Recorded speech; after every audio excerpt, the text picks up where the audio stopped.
Hi, my name is Katie Maxey, and I'm a registered dietitian with Brenner FIT. Here at Brenner FIT, we like to talk about 5, 4, 3, 2, 1, 0. These numbers stand for 5 servings of fruits and vegetables each day, 4 meals together as a family each week, 3 meals each day, 2 hours of screen time a day, 1 hour of physical activity each day, and 0 sugar-sweetened beverages a day. Right now, I want to highlight the number 3, having 3 meals each day without skipping. Eating regular and reliable meals is very important for your body and your body's metabolism. When we eat 3 meals each day, it helps us come to the next meal hungry but not too hungry. So we can also eat the right amount, and we can eat foods that are balanced because we are not that hungry. When people skip meals, they tend to come to the next meal too hungry. So that leads them to eat fast. They tend to overeat, and it's really hard to choose a balanced plate when you're that hungry. Lunch is one of the examples of things that people skip. Kids can even skip lunch at school. They may not like the cafeteria lunch, or they may not know what to pack in the lunchbox. So I want to spend some time talking about the lunchbox and what's good to pack. There are so many things that you can choose from to pack in your child's lunchbox. When you're thinking about packing the lunch, we like to talk about the balanced plate. The balanced plate goes for lunch and dinner meals. This is the example of the balanced plate. The goal is to have 4 food groups when you eat a balanced plate. That includes vegetables, fruits, protein, and grains. Let's talk about each of these food groups really quickly. Protein. What falls into the protein category are the foods that you're probably thinking of.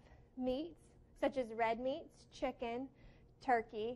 Eggs can also fall there. Beans can fall there, like pinto beans, black beans. And cheese and dairy products can fall there as well. In our grain category, those are things like crackers, bread, cereal, oatmeal, tortillas, all of the things that we would normally think of as grains. Our fruits consist of every type of fruit you can possibly think of. This could be fresh fruits, it could be canned fruits, or it could be dried fruits. And then vegetables gets a little bit tricky. There's 3 vegetables that are considered starchy and that do not fall in our vegetable category. Those 3 vegetables include corn, potatoes, and green peas. If we were to include those type of foods in the lunch, we would want to put those into the grain category instead of vegetables. All other vegetables fall into this category.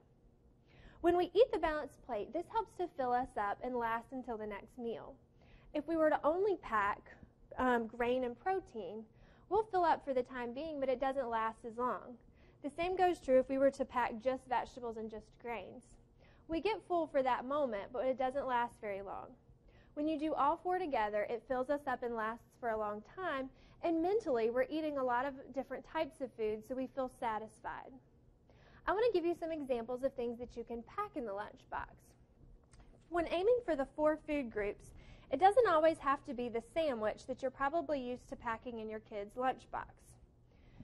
This is an example of a different way to do a sandwich. We're still using turkey as sandwich meat and cheese like you would put on a sandwich, but instead of doing bread, we are choosing to do a high-fiber cracker like Triscuits. They can make little sandwiches out of this just like a Lunchable. This is much less expensive than if buying a Lunchable in the grocery store. You can just make your own Lunchable at home. So we've got protein from our turkey and our cheese, and then our Triscuits end up being our grain. So we have this side of our plate checked off already.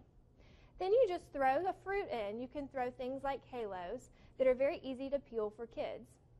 And then we threw broccoli in for our vegetables. You can even pair something to go with the broccoli so that they could dip it in hummus or in light ranch so that it tastes better. Kids are more likely to eat it if it tastes good. Having all of this together really helps to fill all 4 of these categories. When you pack things like deli meat and cheese, you want to make sure that you pack it in an insulated lunchbox, and having an ice pack really does keep things cold and at a good temperature. So investing in a good lunchbox and an ice pack is important. Another idea that people don't always think about is doing a cold pasta salad. You can actually make this ahead of time and put it in the refrigerator and pack it throughout the week. So we have whole grain pasta that's giving us fiber that falls in the grain group.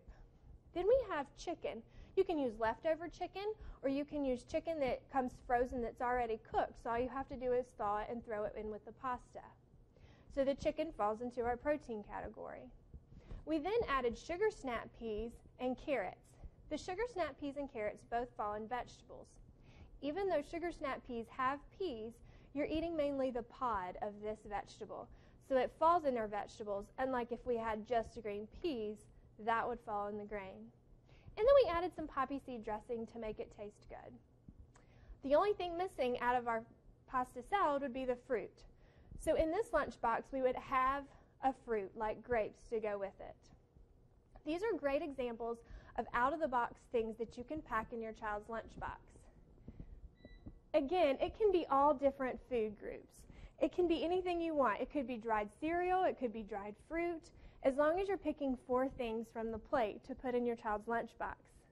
Getting the child's opinion on what they want in their lunchbox is also a great idea. You can have them pick things from fruit, pick things from vegetables, and so on to help pack that lunchbox.